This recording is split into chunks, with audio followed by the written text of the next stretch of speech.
चलिए बच्चों, अब हम चलते हैं हमारे 16th क्वेश्चन की तरफ, जिसमें हमें कुछ वैल्यूज़ दी गई हैं। 3 मार्क्स का क्वेश्चन है।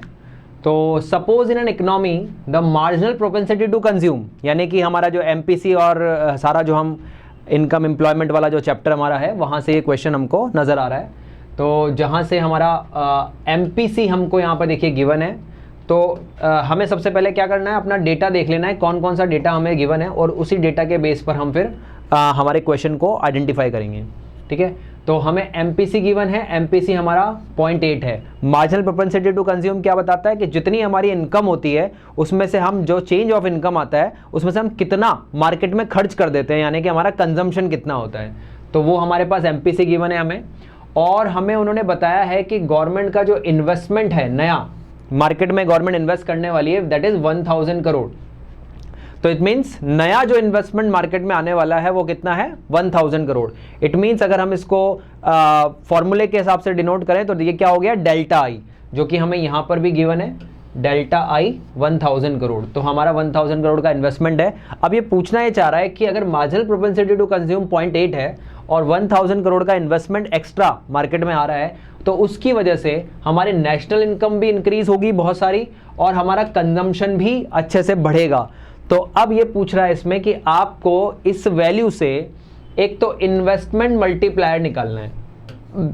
ठीक है, तो इन्वेस्टमेंट मल्टीप्लायर का हमारा जो सिंपल सा फॉर्मूला होता है वो हमें यहाँ पुट करना है, और उसकी जो वैल्यू हमें यहाँ पे नजर आ रही है उससे हमें वो निकाल देना है। तो हम इन्वेस्टमेंट मल्टीप्लायर को के से रिप्रेजेंट करते हैं, तो उसका सीधा फॉर्मूला 1/1 माइनस एमपीसी, ये फॉर्मूला हमें यहाँ लगा देना है।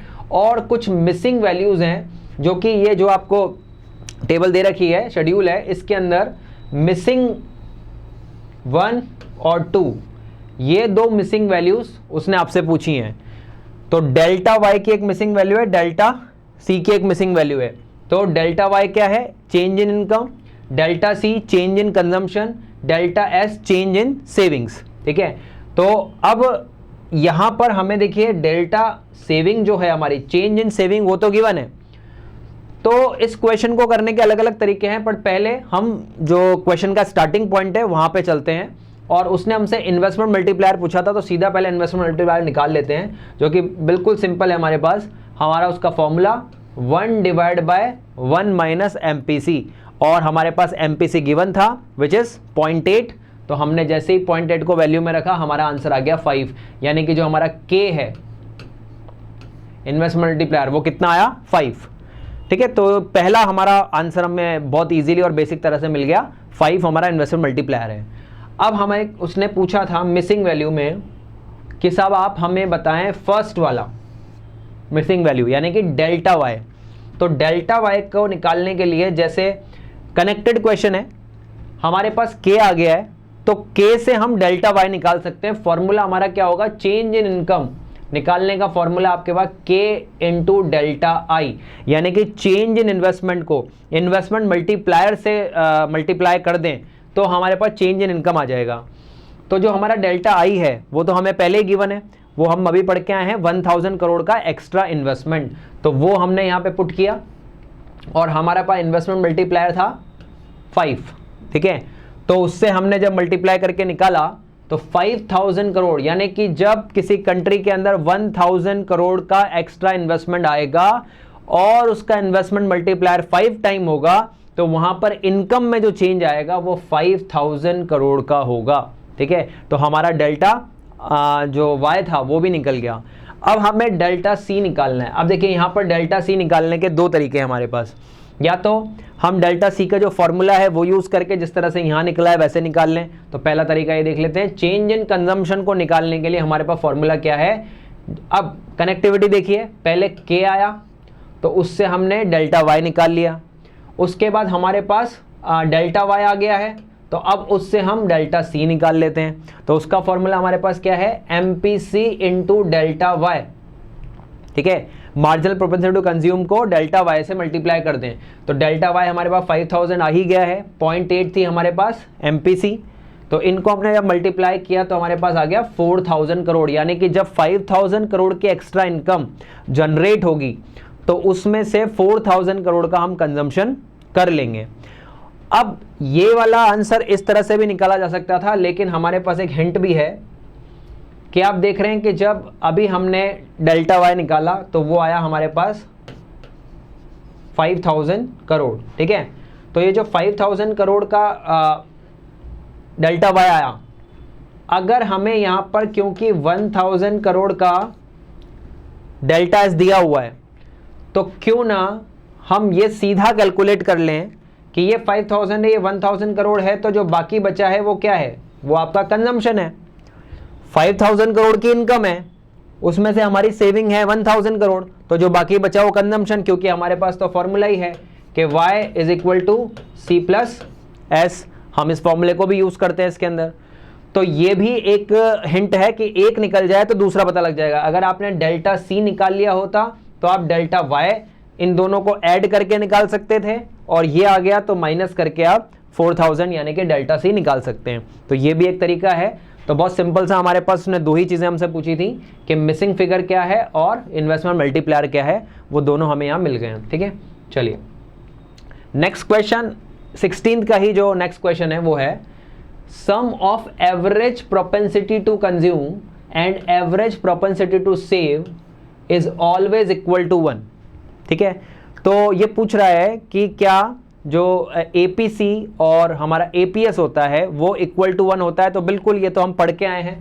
क्या होता है वहां पे, हम 1 is equal to APC plus APS। ऐसा क्यों है, क्योंकि हमारी जितनी भी इनकम है या तो वो हम कंज्यूम कर रहे होंगे या सेव कर रहे होंगे, तो कंजम्पशन वाला पोर्शन और सेविंग वाला पोर्शन अगर हम निकाल दें तो हम टोटल इनकम, जिसको हम 1 से डिनोट कर रहे हैं, वहां हम पहुंच जाएंगे।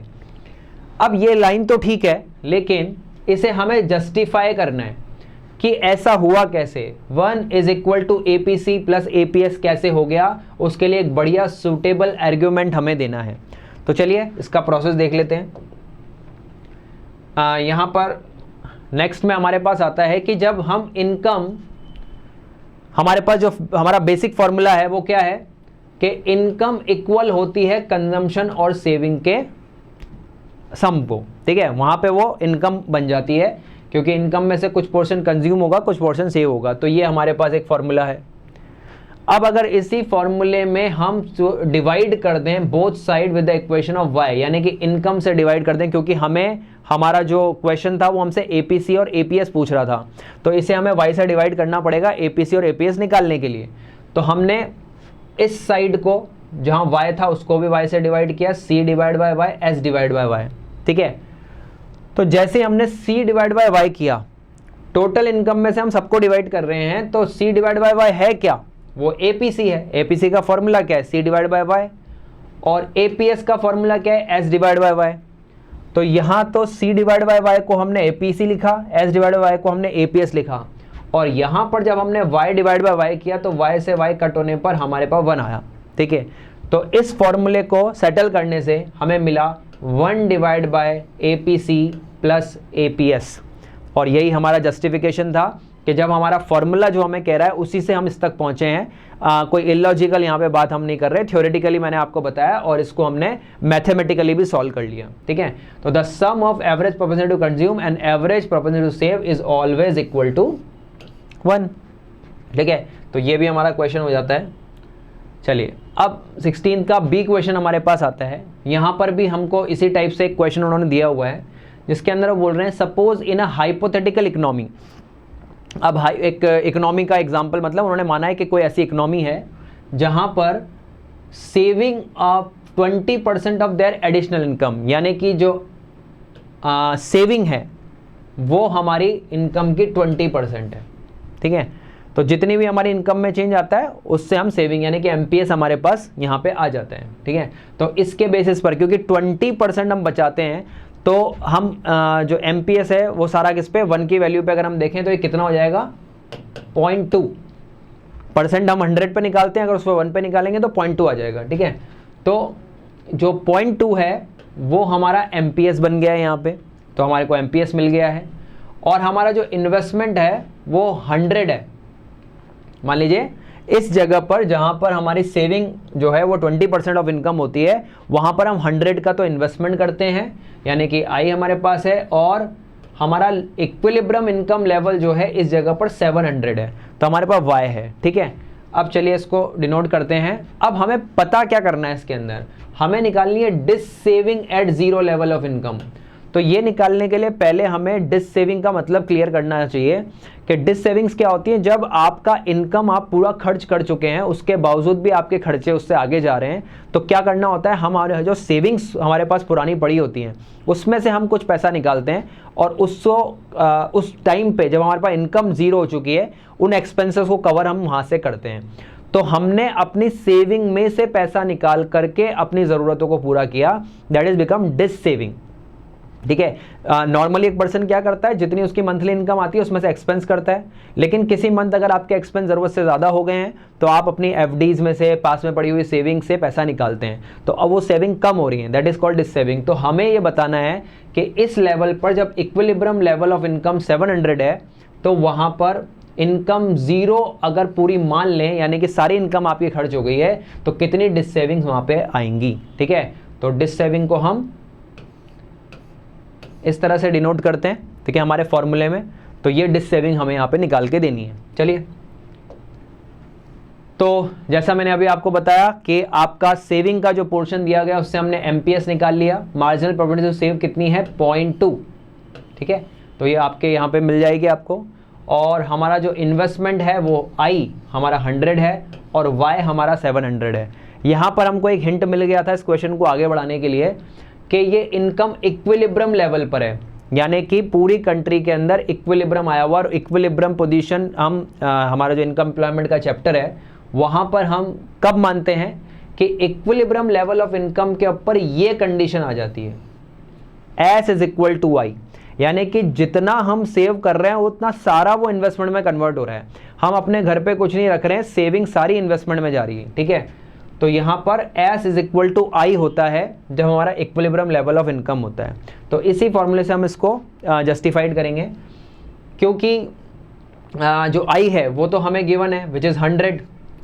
तो जो हमारी सेविंग है उसका हम यहाँ पे एक फॉर्मूला रख सकते हैं कि देखिए सेविंग में दो पोर्शन हमारे पास आ गए, एक तो एमपीएस इंटू वाई, एक इस पोर्शन को देखिए, यानी कि टोटल इनकम में से अगर हम कितना सेव करते हैं 20%, तो 0.2।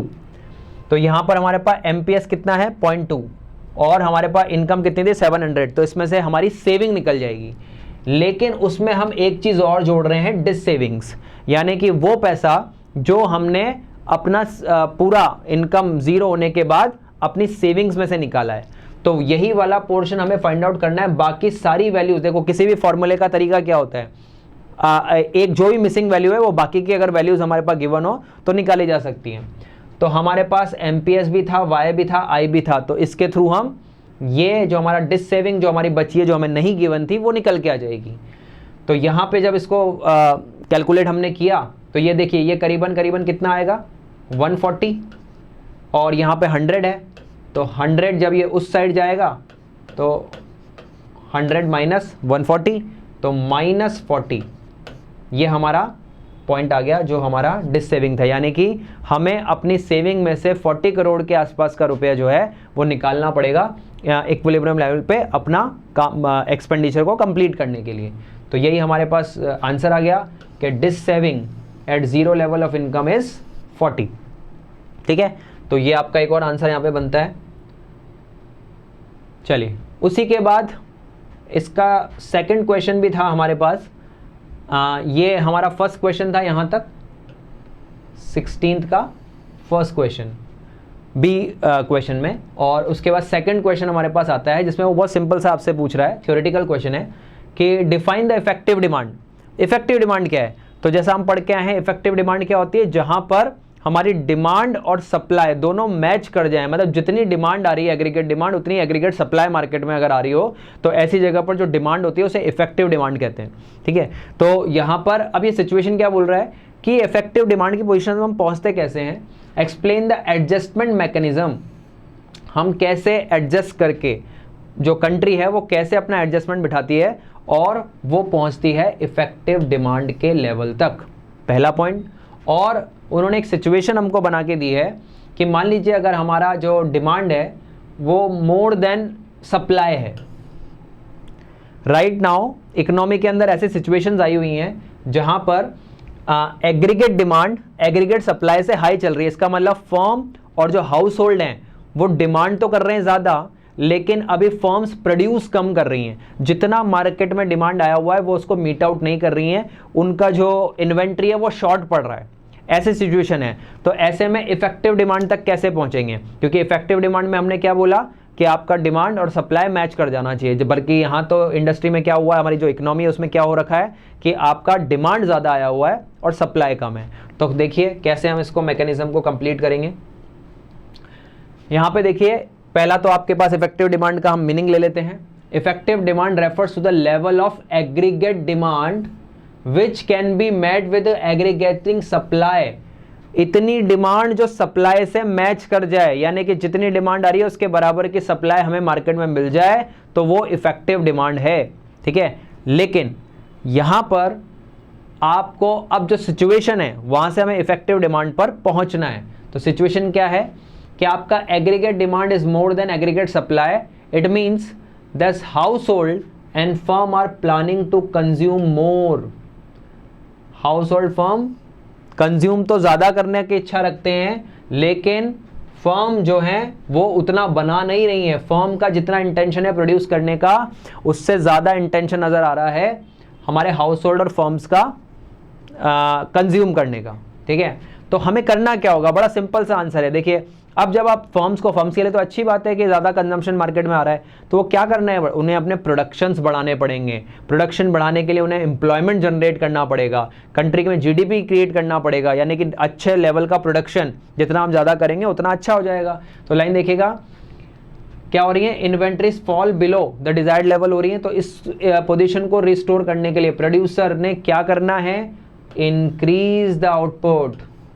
उसे अपना आउटपुट बढ़ाना है। आउटपुट बढ़ाने के लिए क्या करना है, एम्प्लॉयमेंट बढ़ाना है। ठीक है, और ये मैकेनिज्म, ये आउटपुट बढ़ाना, ये एम्प्लॉयमेंट जनरेट करना तब तक चलता रहेगा जब तक कि mechanism will continue till the equilibrium is reinstated and effective demand can be restored. तब तक जब तक ये इफेक्टिव डिमांड मीट आउट ना हो जाए, यानी कि उस लेवल तक ना पहुंच जाए जहां सबकी डिमांड सप्लाई से पूरी हो रही हो, तब तक ये मैकेनिज्म काम करता ही रहेगा। ठीक है, तो ये एक बेसिक सिंपल क्वेश्चन यहां पर भी हो जाता है।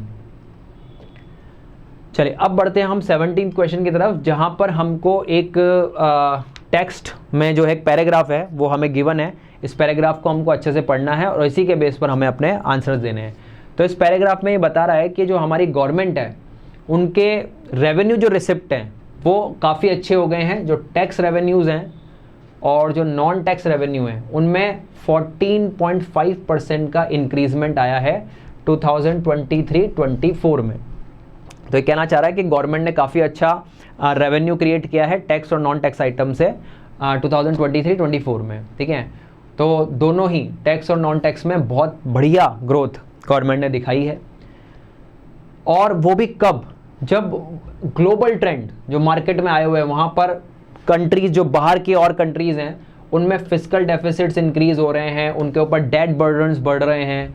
ठीक है, लेकिन हम जो इंडिया है वो क्या, वो तो मतलब बाहर वाली जो कंट्रीज़ हैं वो तो फिस्कल डेफिसिट बढ़ा रही हैं। इंडिया फिस्कल कंसोलिडेशन कर रहा है, यानी कि फिस्कल में कमी आ रही है। फिस्कल जो डेफिसिट होता है वो आप पढ़ के आए हैं, जहां पर हमारे एक्सपेंडिचर हमारे रेवेन्यू से ज़्यादा हो जाते हैं, तो जितना पोर्शन बचता है हमें वो पूरा करना पड़ता है बोरोइंग्स ला करके, वो हमारा फिस्कल डेफिसिट है। ठीक है, तो उसे हम कंसोलिडेट कर रहे हैं क्योंकि जो पोस्ट कोविड पीरियड था उसके अंदर हमने काफ़ी अच्छा इमेंस ग्रोथ दिखाया। 2020-21 के बाद इंडिया ने अपना जो फिस्कल कंसोलिडेशन है वो काफ़ी अच्छे से लार्ज लेवल पर अटेन किया। ठीक है, और जो 22-23 का ईयर था उसमें काफ़ी अच्छी फिस्कल परफॉर्मेंस हमारी गवर्नमेंट की रही।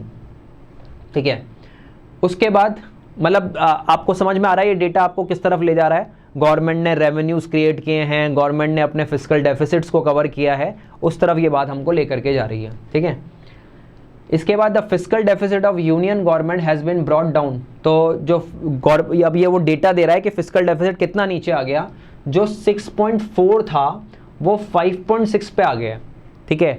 22-23 में जो 6.4 था वो 23-24 में पहुंच गया 5.6। कौन से डेटा के अकॉर्डिंग? CGA या जो हमारे controller and auditor general of India हैं उनका जो डेटा है जो गवर्नमेंट ने रिलीज़ किया है, उस हिसाब से हम इतना हमने बढ़िया काम किया है कि हमारा फिस्कल डेफिसिट 6.4 से 5.6 आ गया है। तो जो स्ट्रॉन्ग ये हुआ किस वजह से? क्योंकि स्ट्रॉन्ग ग्रोथ आई है डायरेक्ट इनडायरेक्ट टैक्सेस के अंदर, ये भी हम अभी पढ़ के आ चुके हैं, ठीक है। और एक बहुत बढ़िया कंप्लाइंस मैकेनिज्म हमारे यहाँ पे लगाया गया और टैक्स रेवेन्यू जो जनरेट हुए वो बजट से भी अच्छे टैक्स रेवेन्यूज हमारे यहाँ पे आए, ठीक है। और जो नॉन टैक्स रेवेन्यूज थे जिसमें डिविडेंड वगैरह जो हमें RBI से मिला वो भी काफ़ी अच्छा हमारा रहा, ठीक है। और एक काम इंडिया ने और किया, अपने रेवेन्यू एक्सपेंडिचर को भी रेस्ट्रेन किया है। तो ना सिर्फ हमारे टैक्स और नॉन टैक्स रेवेन्यूज़ बढ़े, बल्कि हमने जो एक्सपेंडिचर्स थे उन पर भी थोड़ा कंट्रोल किया। तो एक तरफ से तो इनकम हमारी रिसिप्ट जनरेट हो रही हैं, एक तरफ से हम एक्सपेंडिचर कम कर रहे हैं, तो दोनों तरफ से इंडिया को फ़ायदा होना शुरू हो गया, ठीक है। और इसकी वजह से भी हमारा डेफिसिट कम हुआ, ठीक है। A decomposition of fiscal deficit over the past few years reveal that within the narrowing revenue deficit, a larger share of fiscal deficit is being accounted for by capital outlay। मतलब ज़्यादातर fiscal deficit इसलिए आया क्योंकि हम capital ज़्यादा India में create करने की कोशिश की, इससे थोड़ा बहुत हमारा fiscal deficit रहा।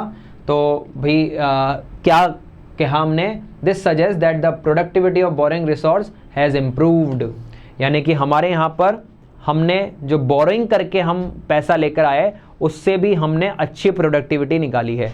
तो इस पूरे लगभग जितना भी हमने पढ़ा है, हमें कुछ 2-4 पॉइंट इस टैक्स के अंदर बहुत बढ़िया मिले हैं।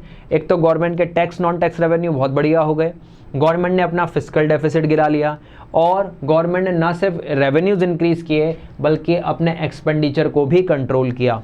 अब इन सारी चीज़ों से वो हमसे क्वेश्चन क्या पूछना चाह रहा है, चलिए एक बार चेक करते हैं।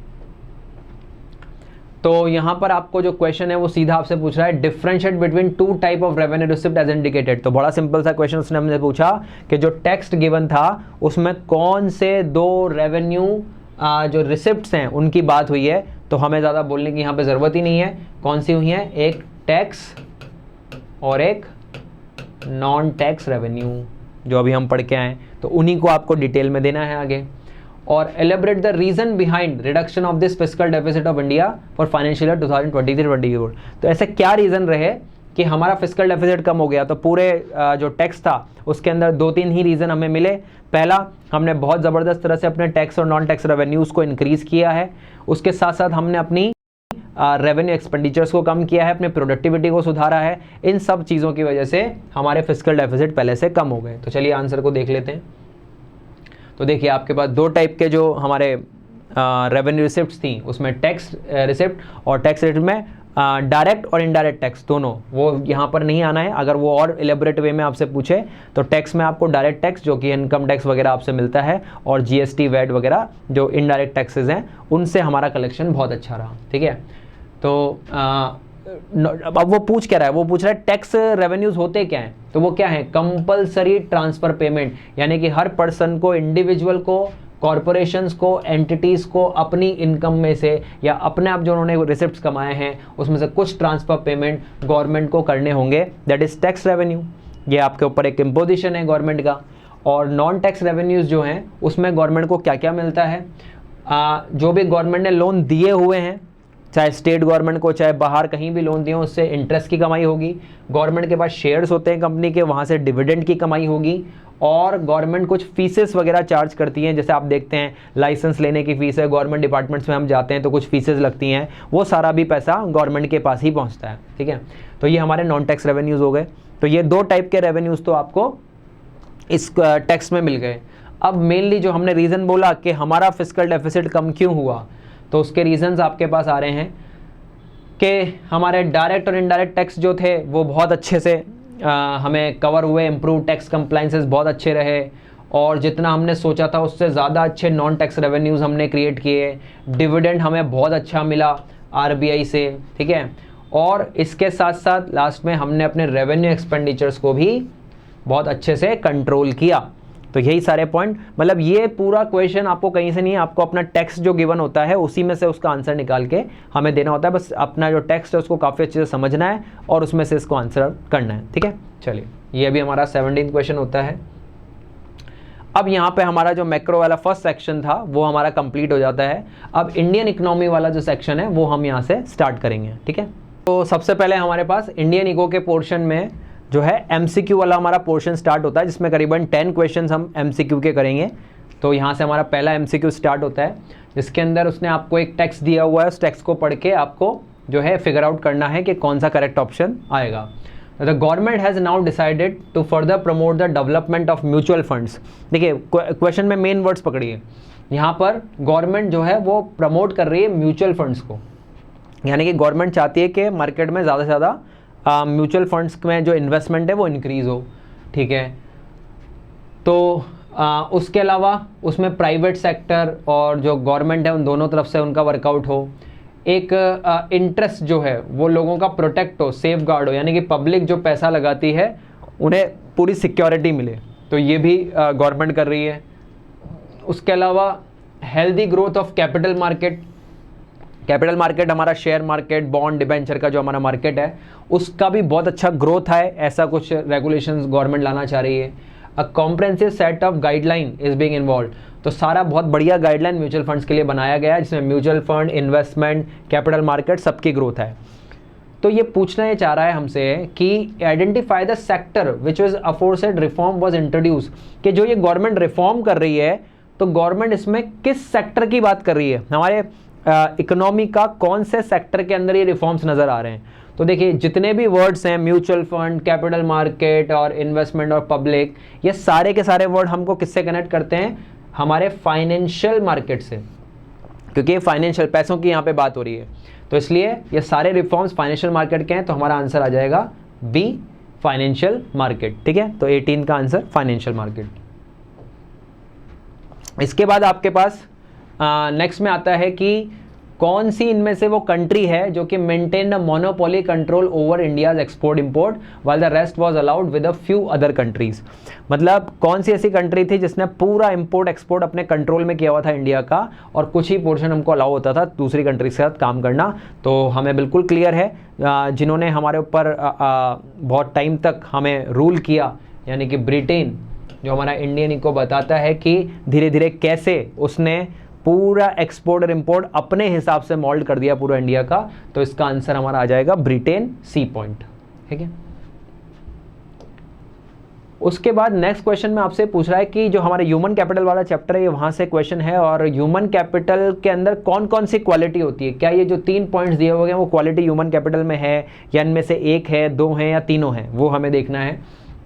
तो चलिए यहाँ देखते हैं। तो सबसे पहले, क्या ह्यूमन कैपिटल इंटेंजिबल होती है? बिल्कुल यस, क्योंकि हम उसे देख नहीं सकते, वो हमारी स्किल है, टैलेंट है। ह्यूमन कैपिटल, हम ह्यूमन कैपिटल से मतलब हमारे एम्प्लॉयज़, हमारे वर्कर्स जिनकी मेहनत से कंपनीज चलती हैं। तो ये जो फिजिकल एसेट्स हैं वो तो दिखती हैं, लेकिन जो ह्यूमन कैपिटल से मेहनत होती है, कोई एक बढ़िया इंजीनियर जब एक सॉफ्टवेयर क्रिएट करता है, कंप्यूटर्स के अंदर कुछ टेक्नोलॉजीज आती हैं, तो इम्प्रूवमेंट्स और इनोवेशंस जो आते हैं वो हमारी इंटेंजिबल नेचर की कैपिटल बनती है, ठीक है।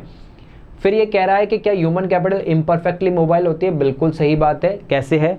क्योंकि परफेक्ट मोबिलिटी का मतलब है कोई भी चीज़ किसी भी समय पे कहीं भी जा सके, लेकिन ऐसा हम ये तो कह सकते हैं कि मतलब जो हमारा ये ह्यूमन कैपिटल है वो मोबाइल तो है, यानी कि वो एक जगह से दूसरी जगह मूव तो कर सकता है, लेकिन हम कहें साहब वो परफेक्टली मूव करे, ये पॉसिबल नहीं है। तो यहाँ पे हमारे पास वर्ड क्या हो जाए? Imperfect mobile. जैसे कि एग्जांपल के लिए हम कहें तो मान लीजिए कोई इंडिया में वर्कर है, वो आप जयपुर से दिल्ली, दिल्ली से या मुंबई यहाँ पर जाकर वर्कआउट करना चाहता है, तो बड़ा आसानी से वो एक ट्रेन पकड़ता है, एक टिकट लेगा और पहुँच जाएगा। लेकिन अगर उसके अमेरिका में, ऑस्ट्रेलिया में, कनाडा में जॉब लगी है तो इतना आसान नहीं है कि वो 2 मिनट में यहाँ से फ्लाइट लेके उड़ जाएगा। उसे वीज़ा, पासपोर्ट, सारे के सारे प्रोसीजर्स पूरे करने पड़ेंगे, तो इसलिए वो इम्परफेक्ट मोबिलिटी यहाँ पर क्रिएट होती है। उसके बाद इनसेपरेबल फ्रॉम ओनर, ये भी बिल्कुल ठीक है। क्या हमारी ह्यूमन कैपिटल, हमारा टैलेंट है, हमारी स्किल्स हैं, हमारी कैपेबिलिटीज़ हैं, हमारी क्वालिफिकेशन है, हमारा एक्सपीरियंस है, वो हमसे अलग नहीं हो सकता, ठीक है। यानी कि जहाँ भी ह्यूमन कैपिटल को जाना है तो ह्यूमन को तो वहाँ जाना ही पड़ेगा, उसका ओनर कौन है, हम, हमारी बॉडी, हमें साथ ही पहुँचना पड़ेगा, तभी जा करके वो हमारी जो स्किल्स और टैलेंट है उसको हम वर्कआउट कर पाएंगे। तो यानी कि तीनों चीज़ें बिल्कुल हमको मिलती हैं और ये तीनों पोर्शन हमें कहाँ नज़र आते हैं, डी पॉइंट के अंदर, जहाँ पे फर्स्ट, सेकेंड और थर्ड तीनों ही ह्यूमन कैपिटल से मैच करते हैं। ठीक है, चलिए इसके बाद हमारे पास आता है कि एक असर्शन बेस्ड क्वेश्चन है। तो असर्शन क्या होता है, हम पहले ही पढ़ चुके हैं, एक बिलीफ है और रीज़न उसका एक मैच करता हुआ लॉजिक उसका, तो दोनों में ट्रू है फॉल्स है, चलिए वो चेक करते हैं। तो असर्शन हमें गिवन है कि जो इंडियन रूरल क्रेडिट सिस्टम था, यानी कि जो डेट और लोन लेने का तरीका इंडियन रूरल सिस्टम में होता था, वो सिग्निफिकेंटली ट्रांसफॉर्म, तो उसमें बहुत अच्छा चेंज आया। कब, with the implementation of technological reform in agriculture sector. जैसे जैसे एग्रीकल्चर सेक्टर में टेक्नोलॉजीज़ का यूज़ बढ़ा, ठीक है, जो कि हम कह सकते हैं कि हमारा जब ग्रीन रेवोल्यूशन आया उसके बाद ट्रैक्टर्स और ट्रॉलीज़ और इक्विपमेंट्स के थ्रू ज़्यादातर जो क्रॉप है वो होने लगी, तो उसका असर क्रेडिट सिस्टम पे भी पड़ा। तो बिल्कुल ठीक बात है, ये बिलीफ ठीक है, क्योंकि आपको जब आप टेक्नोलॉजिकल, जो आपकी प्रोडक्टिविटी बढ़ती है तो आपके लोन लेने की जो कैपेसिटी है वो भी इंक्रीज़ होती है, और टेक्नोलॉजिकल का जब आप यूज़ करते हैं तो बैंक भी आपको सपोर्ट करते हैं। अब इसका रीज़न इन्होंने देखिए क्या दिया है कि ये क्या, ये बिलीफ का ये रीज़न मैच करता है, वो हमें यहाँ पर देखना है कि जो बिलीफ है वो हमारा जो रीज़न है वो क्या है, कि जो ग्रीन रेवोल्यूशन है जब वो आया तो उससे diversification of the portfolio of rural credit towards the production oriented lending. तो जो उधार देने का तरीका था ना वो प्रोडक्शन ओरिएंटेड हो गया। प्रोडक्शन ओरिएंटेड होने का मतलब, पहले क्या है, हमारे यहाँ पे जो क्रॉप होती थी ज़्यादातर जब किसान करते थे तो वो कंजम्पशन पर्पस से ज़्यादा होती थी। कंजम्पशन पर्पस का मतलब है कि किसान ये कहता था कि यार जितना अनाज या वीट और राइस मेरे इसमें क्रॉप में हुआ है उतना तो मेरे घर में यूज़ होने के लिए काम आ जाएगा, तो मैं मार्केट में बेचने कहाँ जाऊँ। लेकिन जैसे टेक्नोलॉजिकल का यूज़ होने लगा तो प्रोडक्शन का लेवल बढ़ा, तो अब वो उसको कॉमर्शियली सेल करने पर ज़्यादा ध्यान लगाता है। तो जो लैंडिंग है, यानी कि जो बैंक उधार देते थे, अब उन्हें विश्वास है कि ये पैसा किसानों को मिलेगा जब वो मार्केट में जाकर इनको सेल करेंगे। तो ग्रीन रेवोल्यूशन ने इस चीज़ को ला करके दिया जिससे लैंडिंग जो है वो प्रोडक्शन ओरिएंटेड हो गई। तो बिल्कुल ये रीज़न भी असर्शन को मैच करता है और दोनों ट्रू भी हैं। तो यहाँ पर जो हमारा आंसर बनता है वो हमारा क्या होगा, ए आंसर क्या कह रहा है, बोथ असर्शन ए और reason are true and reason R is the correct explanation of assertion A. ठीक है, तो ये भी हमारा एक पॉइंट टॉपिक क्लियर हो जाता है। उसके बाद देखिए नेक्स्ट में वो कह रहा है कि कौन सी ऐसी ऑर्गेनाइजेशन है जिसके एफर्ट्स की वजह से इंडियन गवर्नमेंट को इनफॉर्मल सेक्टर को मॉडर्नाइज करना पड़ा। इनफॉर्मल सेक्टर क्या, फॉर्मल और इनफॉर्मल सेक्टर आपने पढ़े हैं। देखिए जो ऑर्गेनाइज पहले से बड़े लेवल पे वर्कआउट कर रहे हैं, जो लेकिन जो छोटे छोटे बिजनेसेस होते हैं जो लोकल लेवल पे काम करते हैं, जो बिना रजिस्टर्ड भी नहीं होते और जो बहुत ही प्रोफेशनल तरीके से वर्कआउट करते हैं, मतलब उनका जो है स्ट्रक्चर्ड वे नहीं है काम करने का, तो वो इनफॉर्मल सेक्टर है। लेकिन उस इनफॉर्मल सेक्टर को भी आगे बढ़ाने में हेल्प मिले, ताकि घरों में बैठ के जो लेबर्स प्रोडक्टिविटी कर रही हैं, जो स्कल्पचर्स हैं या जो भी मतलब रूरल आर्टिशियंस हैं, वो आगे बढ़ पाएँ।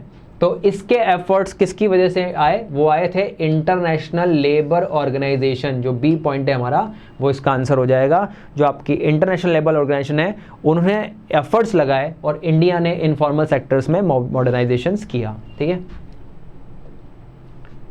चलिए उसके बाद हमें यहाँ पे एक चार्ट दिया हुआ है जिसके अंदर हमसे ये कहा गया है कि आपका जो पूरा का पूरा इकोनॉमी है वो अलग अलग डिफरेंट डिविजन्स, और कितने डिवीजन, 8 डिविजन्स में डिवाइडेड है। यानी कि हर इकोनॉमी के अंदर 8 डिवीजन होते हैं। तो इस तरह से 8 डिवीजन दिए हुए हैं। लेकिन हम पहले देख लेते हैं कि वो हमसे क्वेश्चन क्या पूछ रहा है। All the working person engage in this division can be clubbed into 3 major sector. तो ये भी आपको पता है, ये जो हमने पढ़े हैं वो क्या है, डिवीजन। कंफ्यूज नहीं होना है। हमारे जो मेन पूरी की पूरी इकोनॉमी है वो सेक्टर्स में जो डिवाइडेड है, सेक्टर तो हैं 3 जो आप 10 से पढ़ते हुए आ रहे हैं, प्राइमरी सेक्टर, सेकेंडरी सेक्टर और टर्शरी सेक्टर। ठीक है, तो वो तीनों यहाँ पे हैं, प्राइमरी, सेकेंडरी और टर्शरी। इन तीनों सेक्टर के अंदर 8 डिवीजन है, यानी कि अलग अलग एरियाज में वर्कआउट करने के डिवीजन। ठीक है, तो अब वो पूछ हमसे ये रहा है कि जो प्राइमरी सेक्टर है ये जो 8 डिवीजन है उनमें से प्राइमरी सेक्टर में कौन कौन से डिवीजन इंक्लूड होंगे? क्या ये सारे डिवीजन आ जाएंगे, नहीं या हाँ? तो चलिए चेक करते हैं। तो जो पहला डिवीजन है वो है agriculture, which is the part of primary sector, क्योंकि एग्रीकल्चर प्राइमरीली पहली बार जो है क्रॉप लाना एक किसान की मेहनत होती है। और माइनिंग ये भी हमारा किसका पार्ट होता है? प्राइमरी का। लेकिन जब हम आगे आते हैं तो उस पर आ गया मैन्युफैक्चरिंग, जो कि हम पढ़ के आए हैं कि सेकेंडरी जो सेक्टर है उसमें जाएगा, ठीक है। इसलिए ये वाले जो 2 पोर्शन है वो इसमें से प्राइमरी सेक्टर में आएंगे, फर्स्ट और सेकंड, ठीक है। तो हमारा जो आंसर है वो आप इसमें देख लीजिए कि आपको कहाँ पर फर्स्ट और सेकंड नज़र आ रहे हैं। वो है हमारा B point, which is the answer. First and second are the part of primary sector. चलिए, इसके बाद ये कह रहा है कि 24 क्वेश्चन में कि population explosion and advent of industrial revolution led to. देखिए, पहले इसको थोड़ा ट्रिकी है, समझना पड़ेगा। पॉपुलेशन एक्सप्लोजन जब होता है तो मीनिंग क्या निकालेंगे आप इसका, कि पॉपुलेशन एक्सप्लोजन मतलब बहुत तेज़ी से पॉपुलेशन किसी एरिया के अंदर इंक्रीज़ हो रही है, तो पॉपुलेशन एक्सप्लोजन है। अब आप इसका थोड़ा लॉजिक इकोनॉमी के हिसाब से निकालें तो क्या होगा, जहाँ पर पॉपुलेशन बहुत तेज़ी से इंक्रीज़ हो रही है वहाँ पर आपका जो डिमांड है वो बहुत तेज़ी से चेंज होगा, क्योंकि डिमांड तभी बढ़ेगी जब पॉपुलेशन ज़्यादा होगी।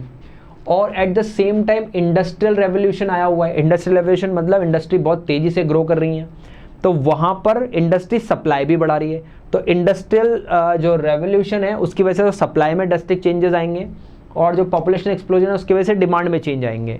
तो ऐसा जो मतलब कहें तो ड्रास्टिकल रिवर्सल, अगर हमारे पास बढ़िया वर्ड हमको जो दिख रहा है, तो हमारा ए वाला पॉइंट इसका आंसर साफ साफ मैच कर रहा है कि सप्लाई और डिमांड का जो रिलेशन है एनवायरनमेंट रिसोर्सेज को लेकर वो रिवर्स हो जाएगा। क्यों? क्योंकि डिमांड ज़्यादा है तो एनवायरनमेंट के रिसोर्सेज को की डिमांड बढ़ेगी, at the same time industries resources का ज़्यादा यूज़ करके और पूरा इकोनॉमी के अंदर सप्लाई और डिमांड के रिलेशन को रिवर्स कर देगी, ठीक है। तो ये भी एक सिंपल पॉइंट हमारे पास बनता है। इसके बाद हमारे पास कॉलम 1 और कॉलम 2 का एक क्वेश्चन है, जहाँ पर कॉलम 1 में एक वर्ड है उससे मैच करता हुआ आपको ये देखना है कि क्या जो उसके जस्ट सामने जो टॉपिक लिखा हुआ है क्या वो कॉलम 1 और कॉलम 2 के जो लाइन्स हैं वो मैच कर रही हैं या नहीं कर रही हैं, ठीक है। तो चलिए, एनिमल हस्बेंड्री पर इंस्टेबिलिटी ऑफ इनकम और एनिमल हस्बेंड्री मैच नहीं करता है। फिशरीज जो हैं उसमें मिक्स क्रॉप और लाइव स्टॉक आया है, ये क्यों नहीं मैच कर रहा है? क्योंकि अगर ये सिर्फ लाइव स्टॉक देते तो काम चल जाता, लेकिन यहाँ पे क्रॉप की भी बात हुई है, जबकि फिशरीज में क्रॉप नहीं आती। हॉर्टिकल्चर में इंडिया जो है सेकंड लार्जेस्ट प्रोड्यूसर है फ्रूट एंड वेजिटेबल, ये वाला पॉइंट बिल्कुल हमारा मैच करता है, क्योंकि fruit and vegetable are the part of horticulture, ठीक है। और एग्रो प्रोसेस इंडस्ट्री में आयरन और स्टील का कोई काम नहीं है, यहाँ भी गया। तो हमारा जो पॉइंट मैच किया वो था सी वाला। तो सी पॉइंट आपको कहाँ पे यहाँ नज़र आ रहा है? ये वाला सी पॉइंट का सी का थर्ड, ये जो है वो हमारा मैच कर रहा है। जो 25 नंबर का हमारा पॉइंट है वो सी उसमें आंसर आ जाएगा, ठीक है। चलिए, उसके बाद 26 नंबर का जो क्वेश्चन है वो आपसे क्या कह रहा है कि कौन सा ऐसा मेजर है इसमें से is the being taken to create orderly and transparent marketing condition, ठीक है। मतलब किसी मार्केट को बहुत अच्छे से, ऑर्डरली मतलब बहुत पीसफुल तरह से, बहुत रूल आउट तरीके से चलाना हो, और ट्रांसपेरेंसी, वहाँ पे कोई फ्रॉड ना हो, हर चीज़ वहाँ पर ट्रांसपेरेंट तरीके से दिखे, इन्वेस्टर का प्रोटेक्शन हो, सेफ गार्ड हो। ऐसा किस पॉइंट की वजह से हो सकता है? तो इसमें साफ आंसर हमको दिख रहा है, रेगुलेशन ऑफ मार्केट, ठीक है, जो डी पॉइंट है हमारा। क्योंकि जब हम मार्केट को रेगुलेट करते हैं तो रेगुलेट करने का मतलब क्या होता है? मार्केट के अंदर रूल्स एंड रेगुलेशन फ्रेम करना, ठीक है। तो ज़्यादा से ज़्यादा रूल्स एंड रेगुलेशन जिस मार्केट में होंगे वो ऑर्डरली फॉर्म में वर्कआउट करेगा। तो ये वो मेजर्स होते हैं, जब किसी मार्केट में गलत काम होने लगते हैं तो गवर्नमेंट ऐसे मेजर्स लेके आती है जिससे वो रेगुलेट हो जाए। जैसे कि आप आज देख रहे हैं कि इंडिया के बहुत सारे मार्केट जो हैं वो रेगुलेटेड हैं और बहुत अच्छा वर्कआउट कर रहे हैं। जैसे कि शेयर मार्केट को सेबी रेगुलेट करता है, तो मैं क्या बोलूँगा, रेगुलेशन ऑफ मार्केट की वजह से जो शेयर मार्केट है उसके अंदर एक ऑर्डरली अरेंजमेंट और ट्रांसपेरेंट मार्केटिंग कंडीशन बनी रहती है, ठीक है। तो यहाँ पर भी हमारा एक पॉइंट जो है वो नज़र आता है कि रेगुलेशन ऑफ मार्केट से आपके यहाँ पे ऑर्डरली और ट्रांसपेरेंट मार्केटिंग कंडीशन बन जाती है। चलिए, फिर एक स्टेटमेंट का क्वेश्चन है, हमें देखना होता है कि स्टेटमेंट और कौन सा इसमें से ट्रू है कौन सा फॉल्स है। तो स्टेटमेंट 1 कह रहा है कि ग्रेट लीप फॉरवर्ड जो कैंपेन था met with many problems like severe drought and conflict with Russia. तो इतना आपको पता ही है कि ग्रेट लीप फॉरवर्ड जो है वो चाइना के अंदर आया था 1958 से लेकर 1962 के बीच में, जब गवर्नमेंट ने बहुत तेज़ी से अपने आप को एग्रीकल्चर से इंडस्ट्रियलाइजेशन पर पूरी कंट्री को चेंज करने की कोशिश करी और उसको टाइम बहुत कम दिया। तो देखिए उससे क्या हुआ, जो एग्रीकल्चर बेस इकोनॉमी है, जब आप बहुत ड्रेस्टिकली उसको मॉडर्नाइज करने और इंडस्ट्री पे लाने की कोशिश करते हैं तो उसका बहुत बड़ा ज़बरदस्त इंपैक्ट एग्रीकल्चर पे पड़ा और पूरी एग्रीकल्चर बर्बाद हो गई। और उस टाइम पे बहुत बड़ा ड्रॉट, फैमिन्स और जो एरियाज़ थे वो बर्बाद हुए और बहुत सारे लोग जो हैं जो फूड की कमी है उसकी वजह से उनकी डेथ हो गई। तो ग्रेट लीप फॉरवर्ड जो है उसकी वजह से काफ़ी प्रॉब्लम्स, ये बात बिल्कुल सही है स्टेटमेंट 1 कि चाइना जो है वहाँ पर ड्रॉट्स वगैरह भी आए और रशिया के साथ बड़े कॉन्फ्लिक्ट्स वहाँ पर क्रिएट हो गए थे, ठीक है। लेकिन इसमें स्टेटमेंट 2 क्या कह रहा है, under agriculture reform communal lands were allocated to individual house hold for ownership. तो भाई ओनरशिप ऑफ हाउस होल्ड्स को ओनरशिप देने का काम एग्रीकल्चर रिफॉर्म्स में नहीं होता है, ठीक है। Were allowed to keep all the post tax income, तो ये कहीं से भी एग्रीकल्चर रिफॉर्म का पार्ट नज़र नहीं आ रहा है। तो ये स्टेटमेंट 1 तो हमें ट्रू नज़र आ रहा है, स्टेटमेंट जो सेकंड है वहाँ हमें प्रॉब्लम नज़र आ रही है। तो इसके लिए हम क्या बोल सकते हैं, इसमें ये कहाँ पर हमको दिख रहा है, हमारा जो ए वाला पॉइंट है अगर आप वहाँ देखेंगे तो statement 1 is true and statement 2 is false. ये वाला हमारा इसमें आंसर होगा, जहाँ पे 27 के अंदर हमने पहले देखिए कोई भी आंसर है आप सीधा अगर आप उनके ऑप्शन देखेंगे उससे पहले आप अपना लॉजिक लगा लें और लॉजिक लगा के जब आप कंप्लीट हो जाएंगे तो आपको अपने आप ही पता लग जाएगा कि कौन सा आपका बेस्ट ऑप्शन आने वाला है, ठीक है। चलिए भाई, यहाँ तक हमारे एमसीक्यू क्वेश्चन थे इंडियन इको में। अब हमारे पास थोड़े थ्योरेटिकल क्वेश्चन स्टार्ट हो रहे हैं।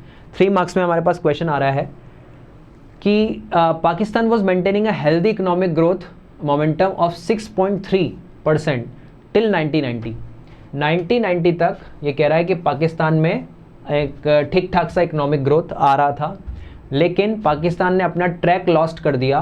कब? वो 5.3 पे आ गए, 6.3 से उनकी जो इकोनॉमी है वो 5.3 पे आ गई 15 से 17 के बीच में, ठीक है। तो इकोनॉमिक ग्रोथ 1990 में अच्छी थी और 2015 से 17 में वो कम हो गई। तो वही पूछना चाह रहा है कि do you agree with this statement, क्या ये बात सही है, और अगर सही है तो वैलिड आर्ग्यूमेंट्स के साथ इसको जस्टिफाई करिए कि ऐसा क्या हुआ कि जिसकी वजह से 6.3 से 5.3 पे आ गए। तो पहली बात तो हमारा फर्स्ट आंसर तो क्या है, क्या ये स्टेटमेंट सही है, तो यस ये स्टेटमेंट बिल्कुल ठीक है, ऐसा ही हुआ है। और इसके आर्ग्यूमेंट्स भी देख लेते हैं, चलिए।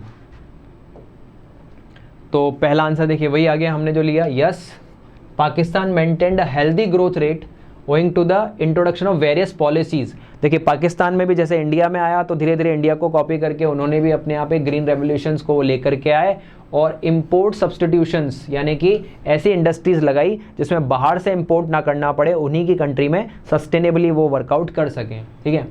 तो इन चीज़ों की वजह से कंट्री में ग्रोथ तो अच्छी आई, लेकिन फिर वो स्लो डाउन क्यों हो गई, वो 5.3 पे क्यों पहुंच गई।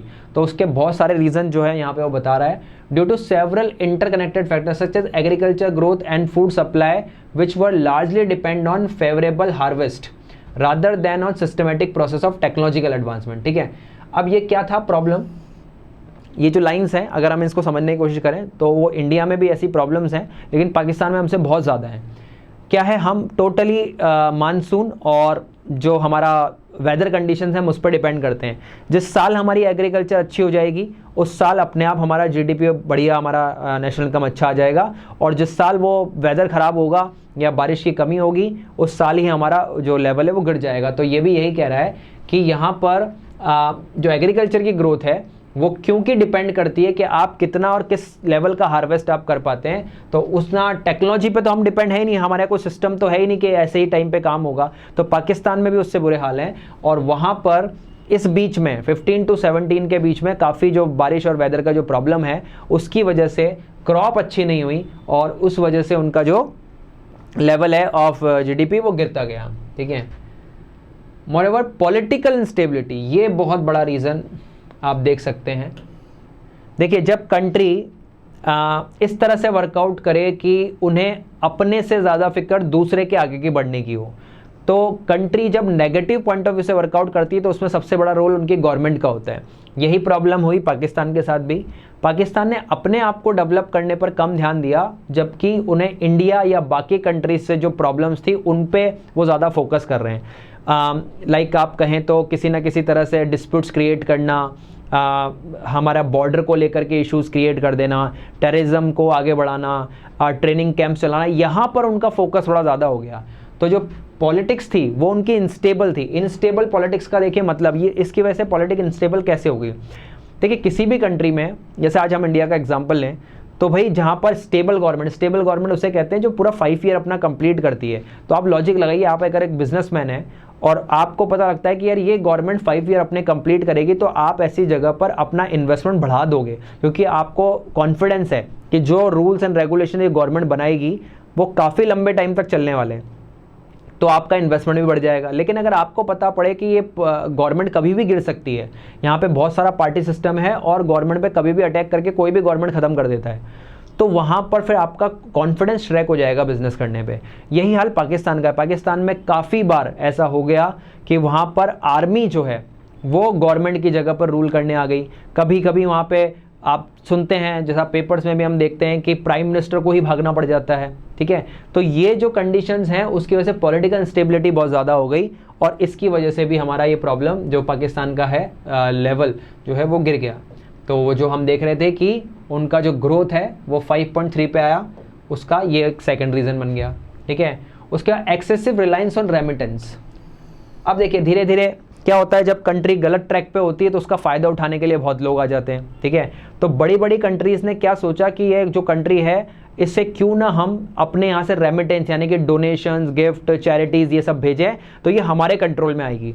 तो धीरे धीरे उनको काफ़ी रेमिटेंस चाइना से, अमेरिका से, यहाँ से पैसा मिलने लगा, तो उन्हें बढ़िया लग रहा है, क्योंकि किसे बुरा लगेगा अगर आपका यहाँ से पैसा आ रहा है और आपको तो वर्कआउट करना पड़ ही नहीं रहा है।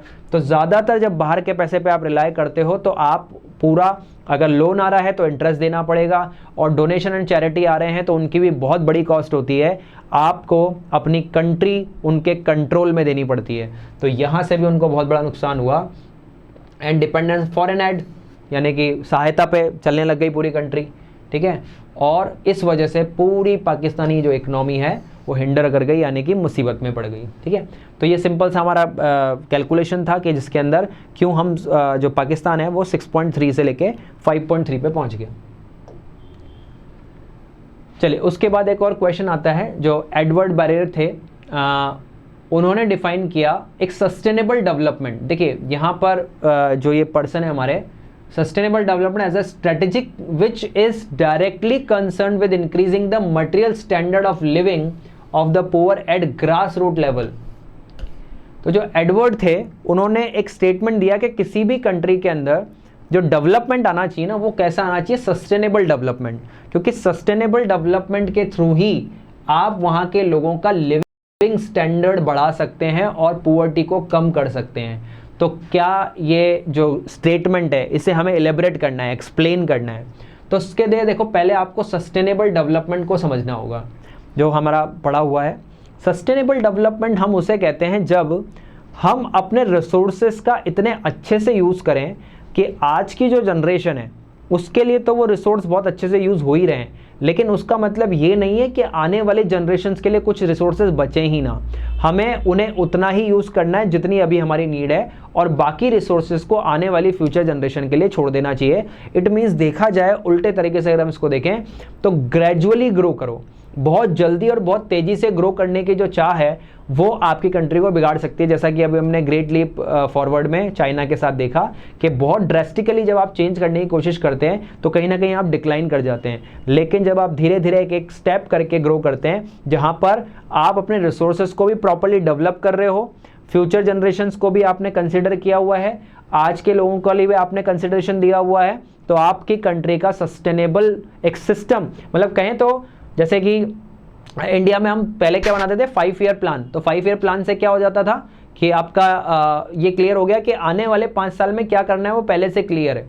कोई ऐसा नहीं है कि हम 6 महीने के अंदर हमारा रॉकेट बना के और पूरा उड़ा देंगे सारा, बिल्कुल सस्टेनेबल डेवलपमेंट के साथ आप काम कर रहे हैं। ठीक है, तो यहाँ पे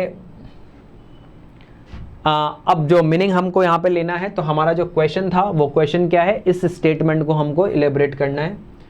तो चलिए, sustainable development seek to meet the basic need of the present generation, वही हमारा पॉइंट। प्रेजेंट जनरेशन को तो आपको नीड पूरी करनी है without compromising the need of future generation. ये जो एडवर्ड है, उन्होंने जो मेन लाइन सस्टेनेबल डेवलपमेंट के लिए कही है वो यहाँ आ रही है, ठीक है। It must be use to increase the standard of living, और ऐसा डेवलपमेंट हो, देखो ऐसा ना हो कि डेवलपमेंट में अमीर तो और अमीर हो रहे हैं, गरीब और गरीब हो रहे हैं। भाई सबका स्टैंडर्ड ऑफ लिविंग, जो पूरा ग्रास रूट लेवल पे जो बंदा रह रहा है उसका भी आपका सस्टेनेबल डेवलपमेंट होना चाहिए, उसको भी कहीं ना कहीं लिविंग स्टैंडर्ड में इंप्रूवमेंट दिखना चाहिए, ठीक है। तो यहाँ से वो हम देख सकते हैं कि किस तरह से वर्कआउट कर रहा है।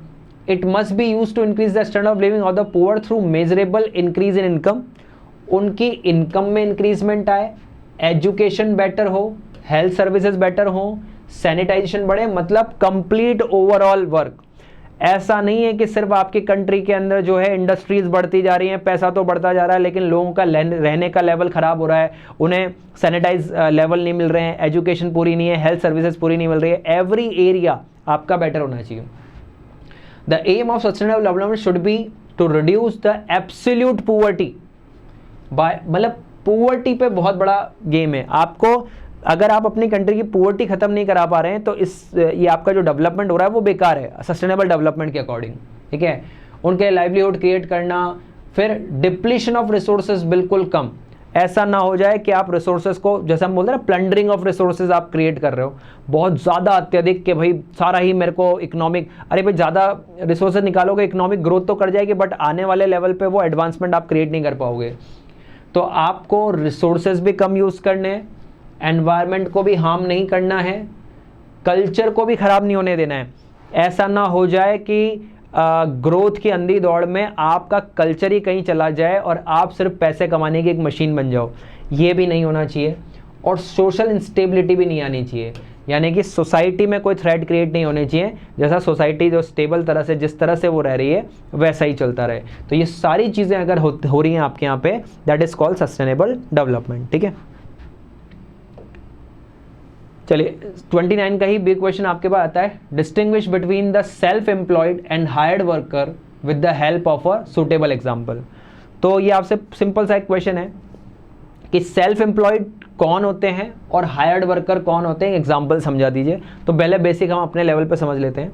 देखिए, सेल्फ एम्प्लॉयड पर्सन कौन है? सेल्फ एम्प्लॉयड पर्सन वो है जो अपने लिए, खुद के लिए काम कर रहा है, मतलब वो अपनी ही बिजनेस का खुद एम्प्लॉय है।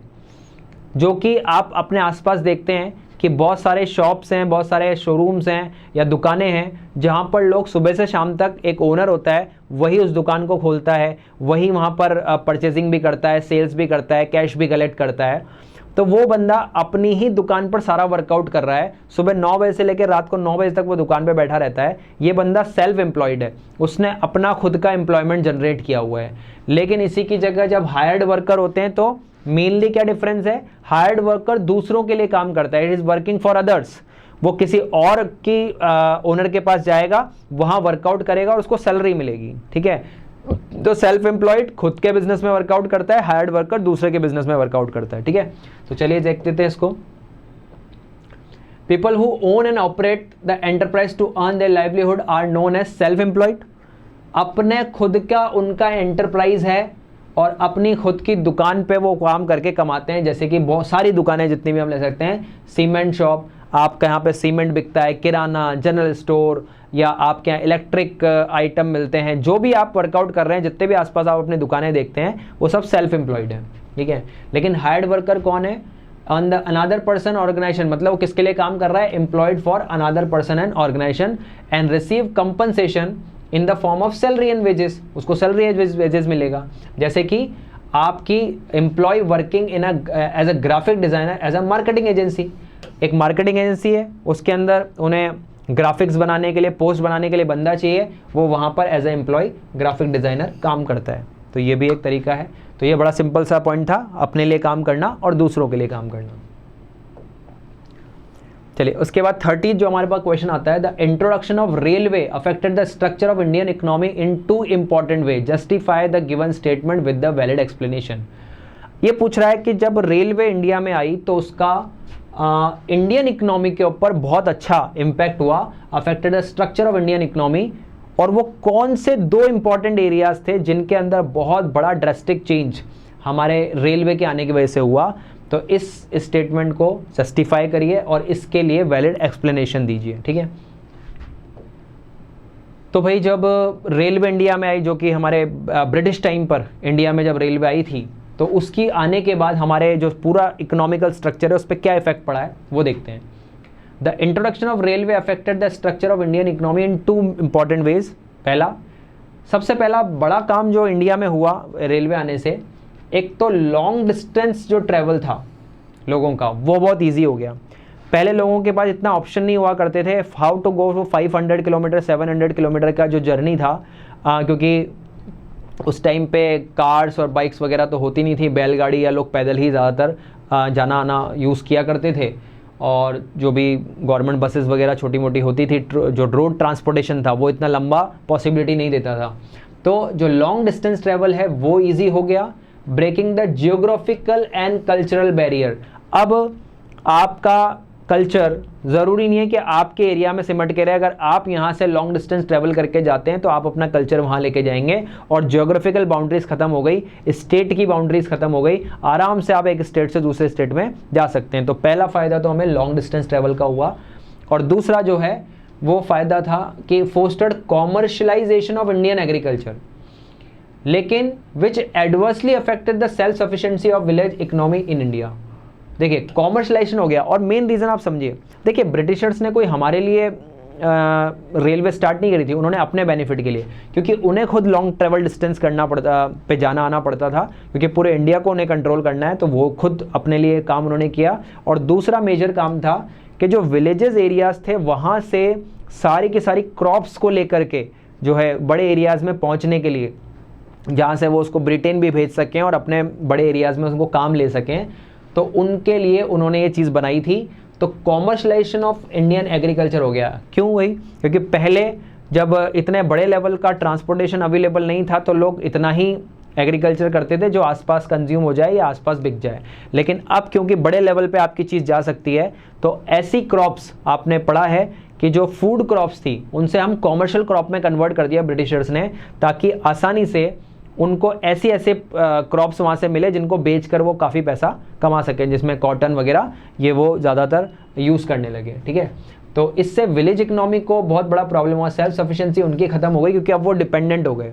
जो खुद का फूड विलेज खुद तैयार कर लेता था, अब वो सारे खेत में कॉमर्शियल क्रॉप्स हो रही हैं, तो जो फूड की जो अवेलेबिलिटी थी वो धीरे धीरे कम हो गई। ठीक है, तो ये दो बड़े चीज़ें हुई, एक तो लॉन्ग डिस्टेंस ट्रैवल स्टार्ट हो गया और साथ के साथ जो इंडियन एग्रीकल्चर है उसका कॉमर्शलाइजेशन हो गया। ठीक है,